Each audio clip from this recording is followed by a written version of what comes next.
You went away. You went away. You've been sending flowers, flowers to me. Flowers today, flowers today. Instead of sending flowers, come back to me and hold me in your arms again. Flowers, flowers. What's up guys, this is Raf and welcome back. And Xiaomi lately have been releasing a lot of phones this year, like the Mi 11 series, the Redmi 40 series, and the Poco F3s. And then there is this Redmi Note 10 series. And they've been killing it on sales, especially with on budget and mid-range phone, challenging Samsung and Apple. And what we got here is the Redmi Note 10 Pro, a mid-range phone with a very good pricing with a 108 megapixel camera. I've been testing this phone for a couple weeks already, and here are my thoughts. The design of this phone really makes a statement, and one of the reasons why I like this. For a mid-range phone, it feels and looks like premium, especially with this bronze color. And there's a large camera bump at the back which houses the 108 megapixel. Although I hate camera bump in general, but Xiaomi was able to make it gorgeous in design. At the right side, you will see the volume rocker and the power button / fingerprint scanner. At the top, you'll see the IR blaster and the headphone jack. At the left side would be the SIM tray and the micro SD slot. And lastly, at the bottom part are the speaker and the charging port. It does have a 6.67-inch Full HD OLED display with a 120Hz panel, HDR10 support, and up to 1200 nits of brightness.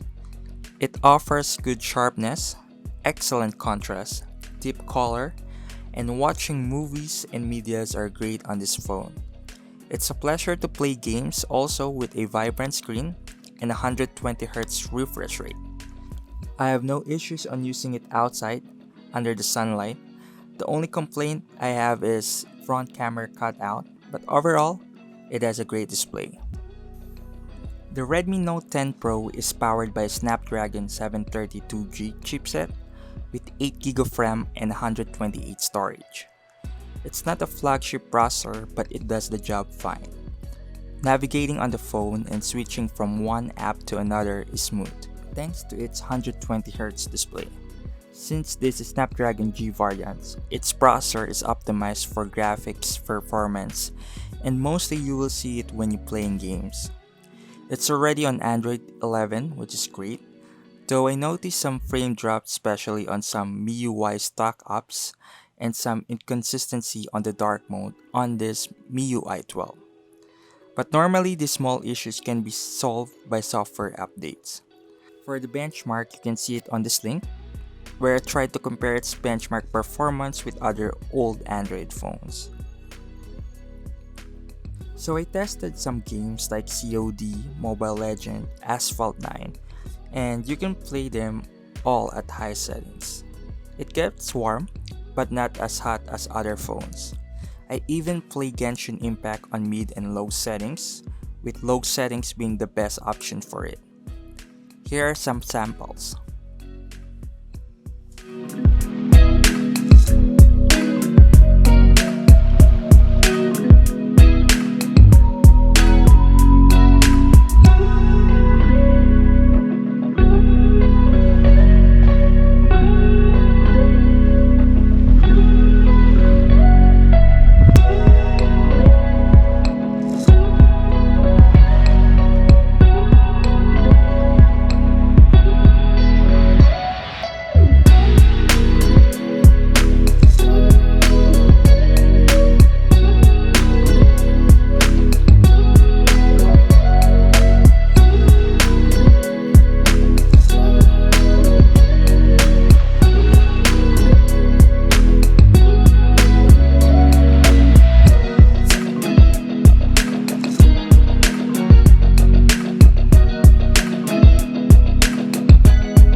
is one of the selling point of this phone. On the front, it does have a 16 megapixel camera, and on the rear, the main camera is powered by 108 megapixel Samsung ISOCELL HM2 sensor with an aperture of 1.9. The ultra-wide uses an 8 megapixel Sony IMX355 sensor. Then there's a macro camera with 5 megapixel, and the fourth and the final one would be a 2 megapixel depth sensor. Spoiler alert, camera on this phone is great for its price. So the main camera saves 12 megapixel photos by default. The contrast and the colors are very natural and true to life. Dynamic range is good also.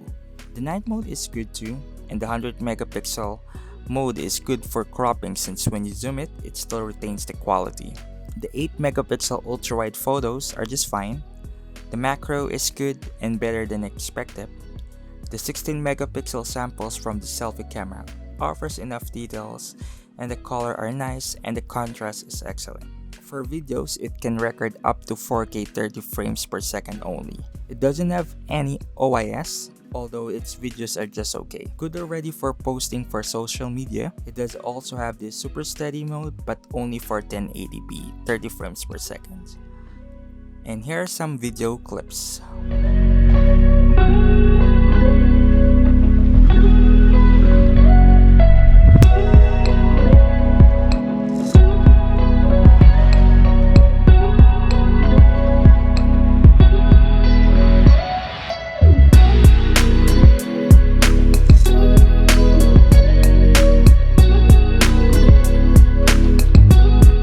This phone is a battery champ. It does have this big 5020 mAh battery, and definitely it can last up to 2 days with 6 to 7 hours of screen time, even with 120Hz of refresh rate. The Redmi Note 10 Pro ships also with 33 watts adapter and a 3A rated USB Type-C cable. So the bundle charger gets you from flat to 50% in exactly 30 minutes.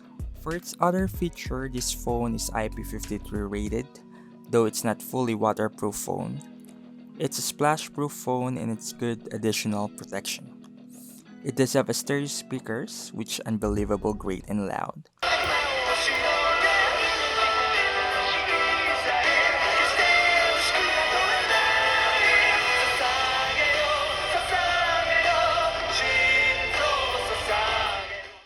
It does have a headphone jack and a micro SD slot, which are both rare these days on phones. So overall, there's a lot of good things on this phone, and it's almost hard to find any faults, especially with its price for around $300. It does have this good OLED screen with 120Hz and a brightness up to 1200 nits. It does have a good design and rated IP53, a loudspeaker, a great camera, a big battery, a headphone jack, and a micro SD card slot. Of course, it's not a perfect phone. I wish they have put maybe a higher processor than the 732G and improved some slide bugs with MIUI 12. Its competition is Poco X3 Pro, the Realme 8 Pro, the Samsung Galaxy A52 or A72. But none of these phones are well-rounded and a complete package than this Redmi Note 10 Pro. And I can say that this is really the best mid-range killer phone as of the moment. So that is my review for Redmi Note 10 Pro. I hope you all like it and thank you for watching my video. Please like, share, and subscribe, and always take care. Peace out.